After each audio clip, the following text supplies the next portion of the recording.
to get back to football this weekend. I mean, we are coming off one of the longest, most stressful, emotional, scary weeks ever. So the vibes felt great when we got the amazing Damar Hamlin update heading into the weekend. And then the Bills took those very vibes and ran them 96 yards into the end zone in what was one of the single greatest opening plays in the history of the Shield. I mean, Romo's right. It's like, did that really just happen? Did that really just happen? Josh Allen would later call it bone chilling. I mean, whatever phrase you want to use, it works. Chills, goosebumps, shivers, spine tingling, Jim Jams, whatever you want to call it, we all had them. And that was not just a kick return TD on the very first play since the play when Damar went down. That was the Bills' kick return TD for the first time in 3 years and 3 months for number 3. And then number 3 had pretty much the perfect reaction on Twitter because he was watching from his hospital bed. Damar Hamlin tweeted, quote, OMFG, with like 10 exclamation points. I mean, right? OMFG. It was unfathomable, like unimaginable. One of the most amazing things ever. One of the most amazing things ever until Nyheim Hines did it again. What, my man? You couldn't do 3 for Damar? Can you imagine? I mean, the world would have spun right off its axis. It would have been so amazing. It already was so amazing. But I did talk a lot last week about how Damar Hamlin has brought so many of us together in that it's a situation where we can never all agree on one thing, but he has us agreeing all on one thing. And that one thing was that what happened yesterday was freaking awesome, especially Hines returning those 2 kicks. Everybody can agree on that, even you, Pats fan. And I've got a lot more for you, Pats fan, later on. I mean, we are half fam. But believe me, I know yesterday was an enormous letdown for my fellow half-fammers. No playoffs for the Pats. Hoodman's second losing season since Bacon 45 dumped him. And maybe the worst part for Pats fan and the best part for everybody else was that one of the greatest plays ever ultimately knocked the Pats out of the playoffs. But again, I am not here to pile on my half fam. In fact, I've got some good news for you, half fam. At least I think it's good news. But the Hoodman's already made up his mind. He will return next season. He confirmed this morning that he's going to return for his age 71 season. So, Hoodman 71. Hoodman 71 is going to return for a 24th season in New England. So theoretically, it's good news, right? But the real question is, yeah, he's coming back, but what about that offensive coaching brain trust of Matt, the Ticonderoga, Patricia, and Joe, the leader of men, Judge? Are they coming back too? Or is the Hood going to finally get around to naming an actual offensive coordinator this year? Or maybe hire somebody, if not an actual offensive coordinator, but somebody who has some actual offensive experience. That would be cool. Then again, maybe it wouldn't.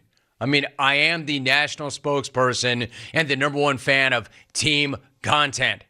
I am president of that fan club. That is my favorite team, team content.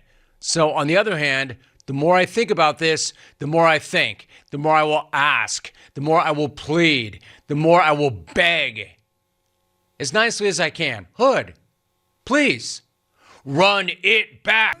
And again, there's no way for me to cover everything that happened over the weekend, but the next big thing, Lions, Packers.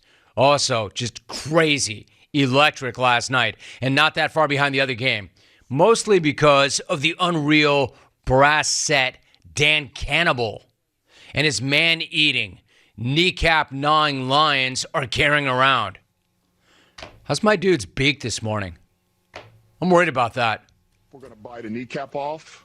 My man, I know you're a tough guy. I know you're the toughest dude ever. Man, throw a face mask on that thing. I mean, what if, you know what happens when guys get frostbite? People get frostbite and they lose their digits or they lose their toes. What if they have to surgically remove that dude's beak? What would that face look like without a nose? I mean, my man was cold, and I know I've been in that bone-chilling weather. My man, I know you're a tough dude, but him going without a face mask is the equivalent of other dudes going sleeveless in that weather. That had to take a big toll on that beak. Anyway, I am not a nose, throat, ear, nose, throat specialist. I don't really know. It just didn't look good. But he got through it. They all got through it. Not only did they get through it, they were killers. You want to talk about cocojones? Cocojones. Why don't we talk about the freaking Lions? Already eliminated thanks to the Rams' OT loss in Seattle, and they knew it going in. But if you thought that the Lions were just going to mail it in and go 1-2-3 Cancun, then you obviously don't know jack about this team, because they did the exact opposite of 1-2-3 Cancun. They wrecked the Packers' season, and they did it in the most Lions way imaginable. We were warned on Friday, by the way, when I spoke to Lions breakout rookie James Houston on this show about his head coach. And James pretty much summed it up perfectly when I asked him about Dan Campbell. He's the ultimate motivator. He's going to get you ready for game day. He's going to get you ready for that practice. And it's just full go, man. It's full go. He's got a nice little funny side to him too. And he going to bring some amusement, but it's all grind and grit and let's go get them. And we're not taking no prisoners. And, if they hit you in the face, man, we taking that and we getting back up and we gonna hit you right back. And so I feel like the whole team is kind of taking over his whole personality. And it's a great personality to have. Did that dude nail it? He said that before the game. He said that before they took the field. Nailed it. The Lions do have Dan Campbell's personality.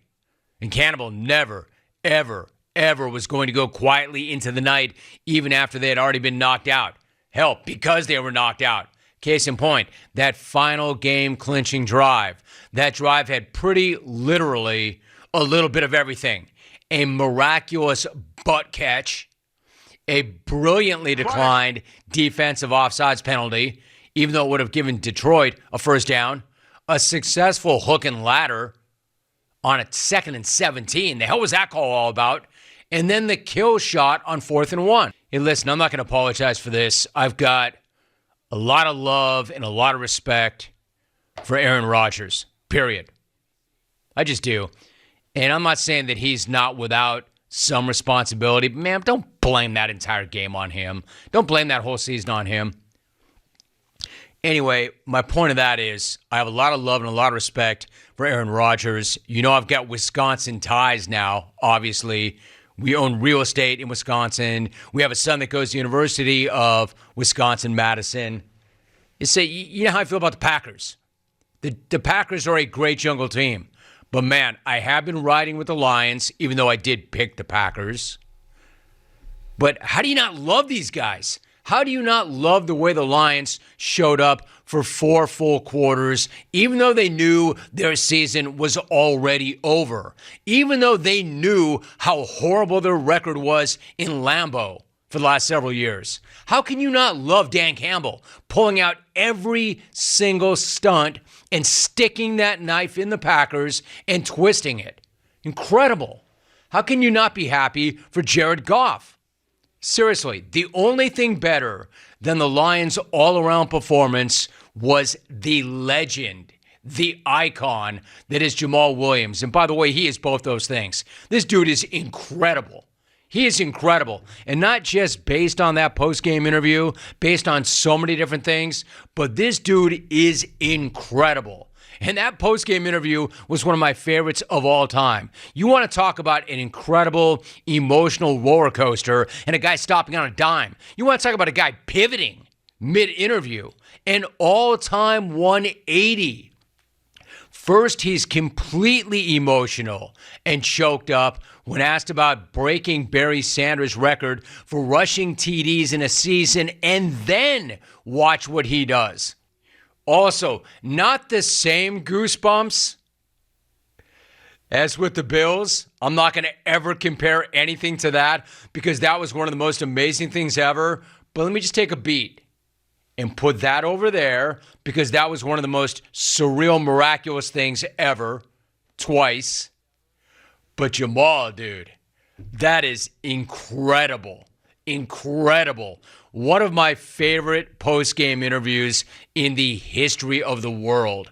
And if that were just some kind of one-off, that'd be one thing. But that's not a one-off. That's not an aberration. That's a lifestyle, dude. That's who that guy is. He does stuff like that all the time. He's awesome. Absolutely awesome. Yo, SoCal. How can anybody not love watching that dude and that team? In fact, I wish I could keep watching that dude and that team. I would rather watch the Lions than half the teams in the postseason because they're probably better than half the teams in the postseason. I had a tweet to that effect last night. And you know how I know people agree with me? The tweet has 10,000 likes. Because we're right. All of us. So the future is really bright in Detroit. But so is the present. I'm telling you, the entire NFC playoff field is relieved that the Lions didn't get in because nobody in the NFC wants to face those dudes next weekend.